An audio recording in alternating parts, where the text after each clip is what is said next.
Okay students, theorem 11.1.2 हम आज करेंगे, लेकिन उससे पहले आपको उस थ्योरम में यूज़ होने वाला एक एंगल है अल्टरनेट एंगल। तो हम अल्टरनेट एंगल को थोड़ा सा पहले डिस्कस कर लेते हैं कि ये अल्टरनेट एंगल क्या चीज़ होती है, फिर हम उसको अप्लाई भी करेंगे ऑफ कोर्स थ्योरम में। तो उस हवाले से पहले आपको अल्टरनेट एंगल्स के बारे में बताना है। तो उसमें अल्टरनेट एंगल्स में बेसिकली अगर आपके पास टू पैरेलल लाइन्स हों, जैसे कि मैंने आपको लाइन्स ये लगा के दिखा दी हैं, और एक ट्रांसवर्सल या कोई भी लाइन सेगमेंट उनको इंटरसेक्ट करे, जैसे कि मैं अभी आपको बना के दिखाता हूँ। ये जैसे कि मैंने अभी एक लाइन लगाई है जिसने टू पैरेलल लाइंस को इंटरसेक्ट कर दिया है। तो इनके इंटीरियर साइड पे, इंटरनल साइड पे, अपोजिट साइड पे, इंटीरियर साइड और अपोजिट एंगल्स जो भी बनेंगे वो हम कहेंगे कि वो आपस में कनेक्ट होते हैं। और क्यों होते हैं? Because of alternate angles. तो वो मैं पहले आपको एंगल्स बना के दिखाता हूँ कि बेसिकली मैं किन को अल्टरनेट एंगल्स यहाँ पे कह रहा हूँ इस फिगर में। ये स्टूडेंट्स मैंने टू एंगल्स बनाए हैं, एक एंगल 1 बना हुआ है और इंटीरियर साइड यानी कि इंटरनल साइड पे बना हुआ है, और दूसरा एंगल जो है ऑफ कोर्स वो भी इंटरनल साइड पे बना हुआ है, एंगल 2 जिसका नाम है। तो ये दोनों एंगल्स आपस में कॉन्वेंट हैं, यानी कि आप कह सकते हैं कि angle 1 is congruent to angle 2।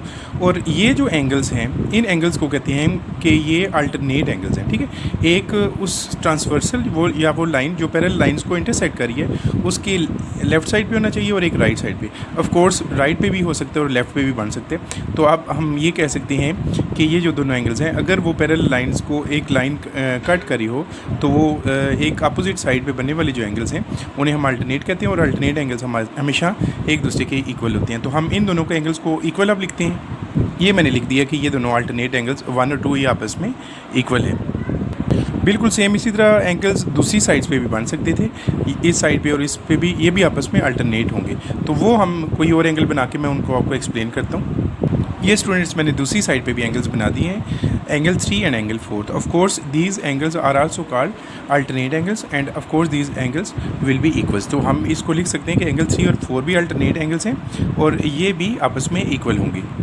ये स्टूडेंट्स मैंने लिख दिया कि एंगल 3 और एंगल 4 भी आपस में कॉन्वेंट होंगे। तो आई होप कि आपको अल्टरनेट एंगल्स का पता चल गया होगा। दोबारा एक दफ़ा मैं आपको एक्सप्लेन कर देता हूँ कि अगर आपके पास 2 लाइंस हों और वो दोनों लाइंस आपस में पैरेलल हो, ठीक है जी, और एक ऐसी लाइन आए जो इनको इंटरसेक्ट करे, ठीक है, दोनों को इंटरसेक्ट करे, या लाइन सेगमेंट भी हो सकती है, ट्रांसवर्सल भी हो सकती है, रे भी हो सकती है, कुछ भी, लेकिन इंटरनल बनने वाले एंगल्स और वो दोनों एंगल्स जो हैं वो अपोजिट साइड पे होने चाहिए, एक लेफ़्ट पे एक राइट पे, या फिर एक राइट पे और लेफ़्ट पे हों, तो वो अल्टरनेट एंगल्स होते हैं और इनकी मेजरमेंट हमेशा इक्वल होती है।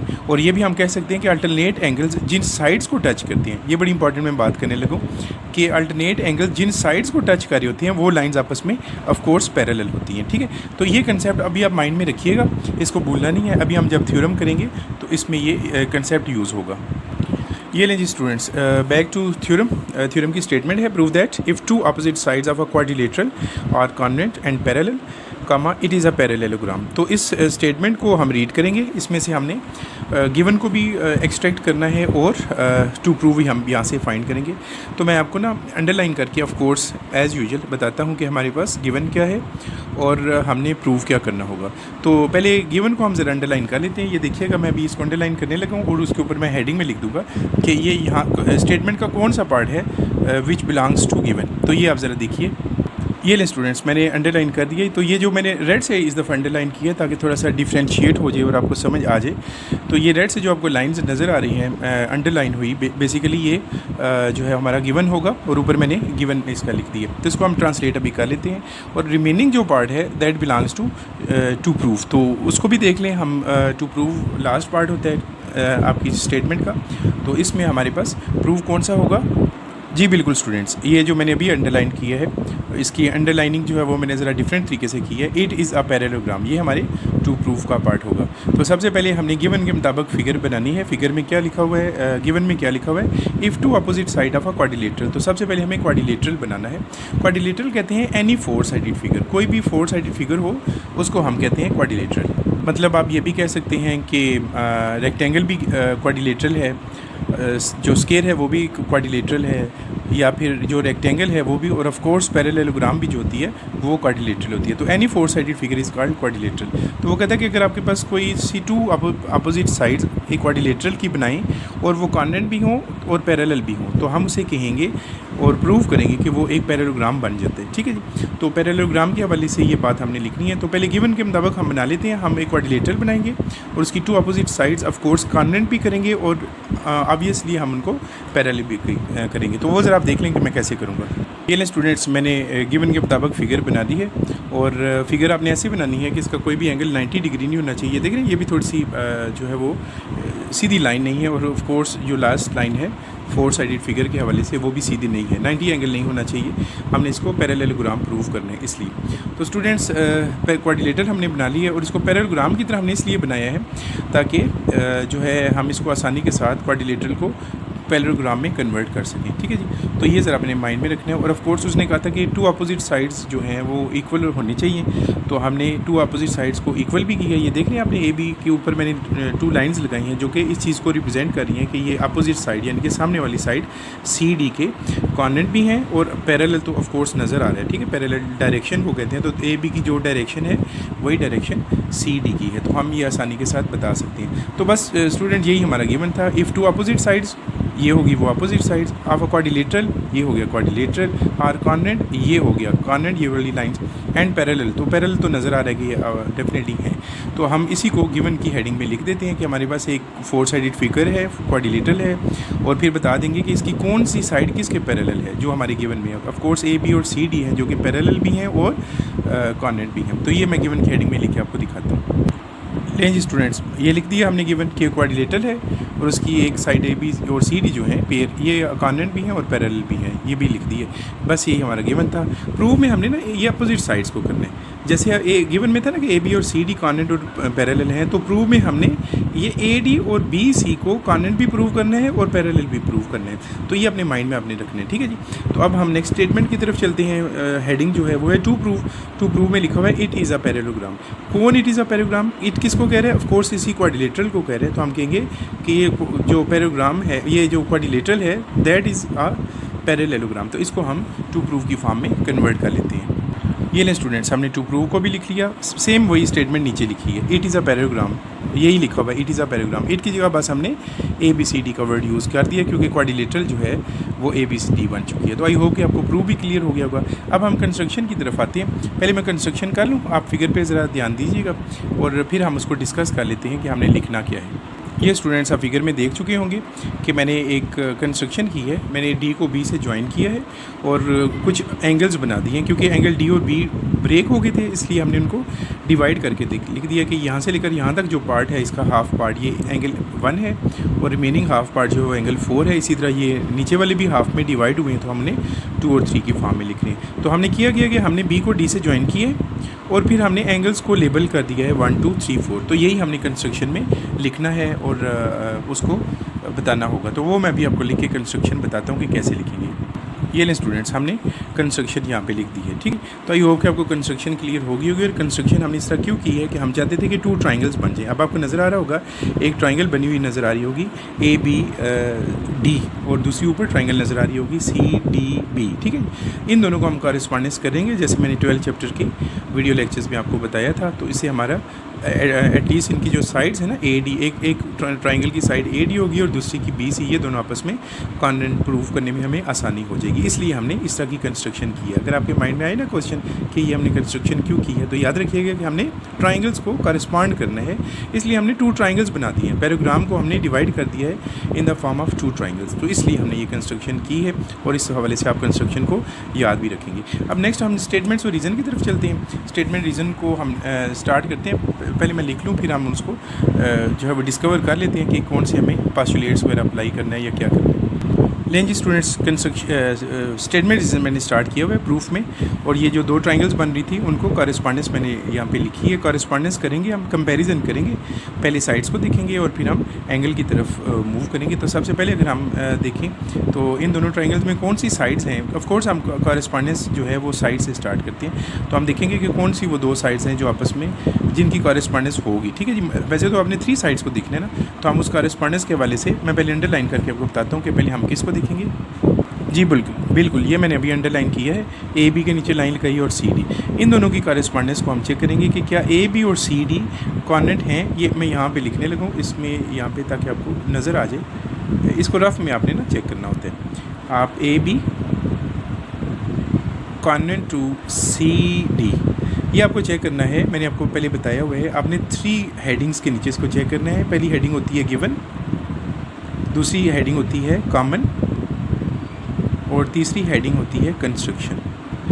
अगर आपको इसमें से इन तीनों हेडिंग्स में ये लिखा हुआ मिल गया ना, A B is congruent to C D, तो आप यहाँ पर इसको पुट कर सकते हैं और राइट साइड पे रीज़न लिख दीजिएगा कि आपको कंस्ट्रक्शन से ये मिला हुआ है लिखा हुआ, या कॉमन है, कॉमन तो सेम को कहते हैं, या फिर गिवन में है। तो ए बी और सी डी अगर आप चेक करें तो बड़ी आसानी से आपको समझ आ जाएगा कि ये तो गिवन की हेडिंग में लिखा हुआ है A B is congruent to C D. तो सिंपली आप यहाँ पे इसको पुट करेंगे और साथ में रीज़न लिख देंगे कि ये हमने गिवन से फाइंड कर लिया। तो वो मैं पहले लिख लूँ।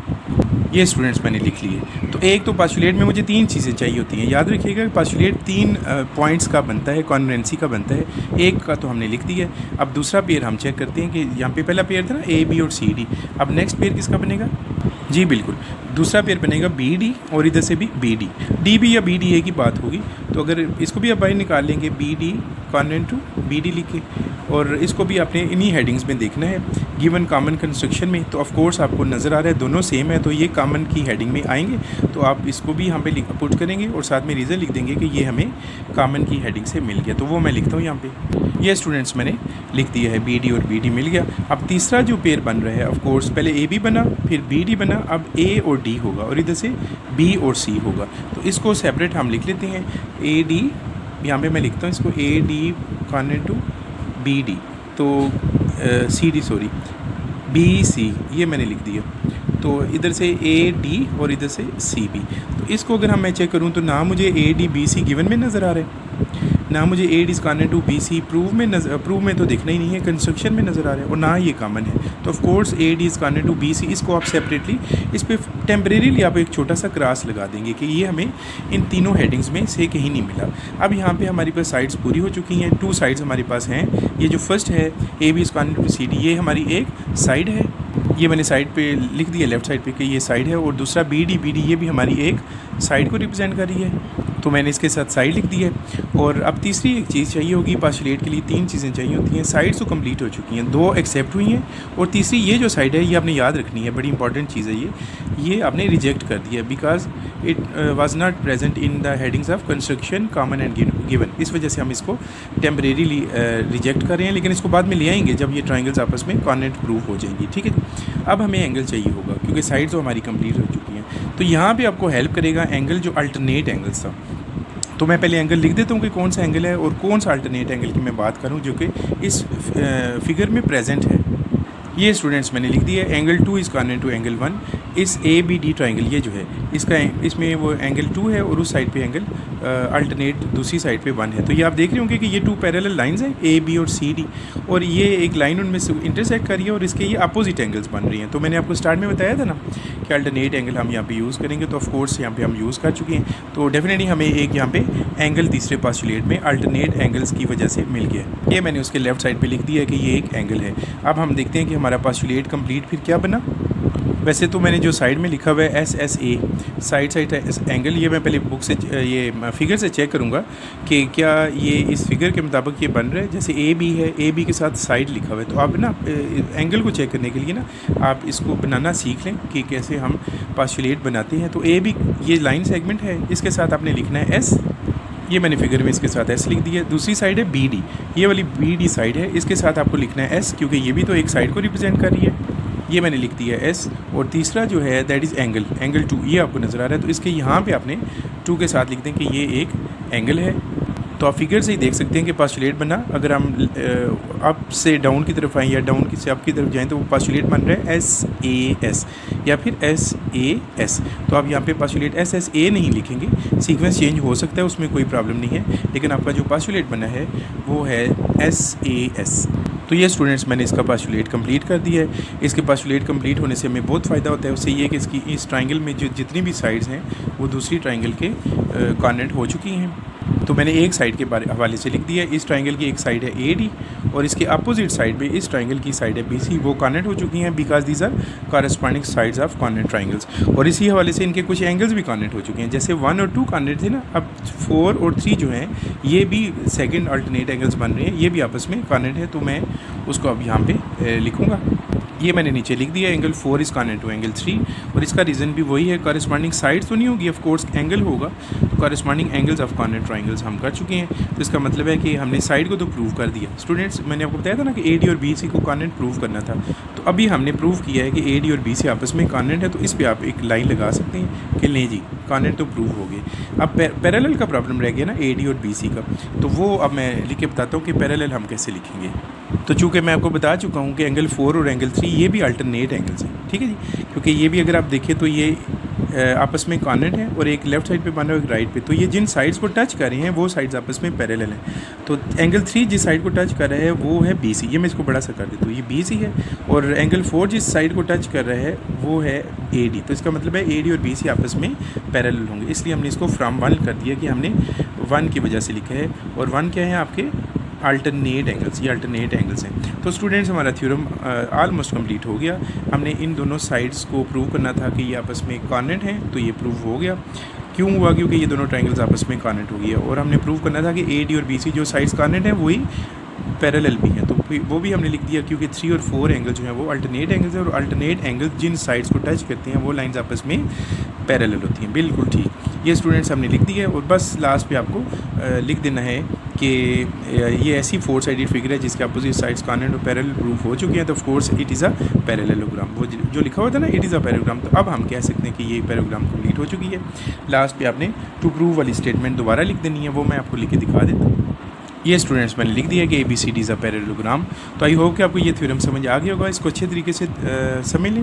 कोई प्रॉब्लम हो तो मुझे ज़रूर मेरे साथ शेयर करें, नहीं तो अगर फिर भी कोई प्रॉब्लम हो तो इस वीडियो को आप 2-3 दफ़ा इसको देखें, तो बार बार आप इसे देखेंगे तो आपको कंसेप्ट जो हैं वो रिवाइज़ होंगे और कभी भूलेंगे नहीं इंशाल्लाह। तो आई होप कि ये आपको क्लियर हो चुका होगा।